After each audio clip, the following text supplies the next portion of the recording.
Jay, I love how creative you are with using flowers, and this idea of bringing the garden inside in fun ways is all about this garden home concept of blurring the lines between inside and out. I love fun with flowers. Yeah, well, and I love having them inside. You're so good with it.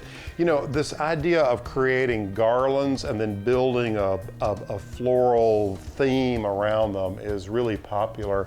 And I'd love for you to just sort of walk us through some of the techniques that you use to create these beautiful garlands. So the garland needs some stability on the inside, and that's what our little piece of jute serves as. So you start with that, yeah. And so we just start at one end, and we have that jute inside there. Yep, there it is. You can see it right here. And then we're wrapping the foliage around the jute. Right. And so here you're using just a mixture of evergreens. There's aspidistra, pittosporum, leatherleaf, sort of the traditional sort of floral things that one might get at a florist. And then what you do is then you begin to add whatever flowers you like. Right, and so these could be flowers out of the garden. Now this obviously a little more elegant with our gerandos and our garden roses and our spray roses would be suitable for a wedding or a garden party that we were gonna have. Yeah. You've got a nice start with this one. And look how long, this is what, 6 feet long, maybe Correct. 8? Absolutely. Yeah. Yeah. Look at that, just beautiful. And I like the fact that you've integrated some of the curly willow in there too. It's really just a matter of just using your imagination and going wild with it. Absolutely, and if you make the garland first, then you can either place these or they can be glued in. Right. If you're going to be, if you're going to use them outside on a picnic table or something, and you want it to be wind resistant, then you would glue those guys in. And I use rubber cement.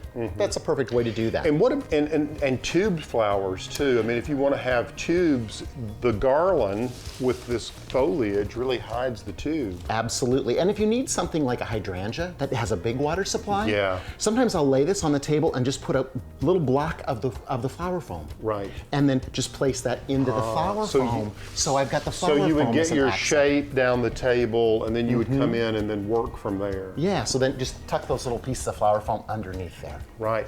Now, what about the idea of using these fresh flowers, let's say outdoors? Okay. Because, when the sun hits a cut flower, it's not always very good. Right. The results can be So we might want to do disappointing. something more rustic.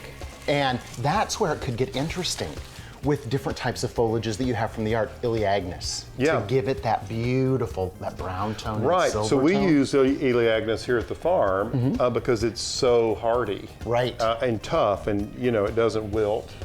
And big sweeping pieces of it too. You could use those to really extend your Those garland. long stems, right. And then here we gathered this morning some of this vitex, so the seed pods of the vitex. That's so beautiful and so textural. Now, combining those together and just adding it into it, and of course now you have blooming ones And then as you've well. got, there's still some in bloom, and then one could integrate maybe herbs in this. Oh, because then it would be aromatic. I made a garland several years ago where I used a lot of herbs in it, and the fragrance was fantastic. Rosemary, some oregano. And as you're wrapping with that wire, you're releasing that fragrance. Yeah, and the woody herbs seem to work better. Basil's more herbaceous and it tends to wilt, but rosemary won't. It's tough. Perfect. Yeah.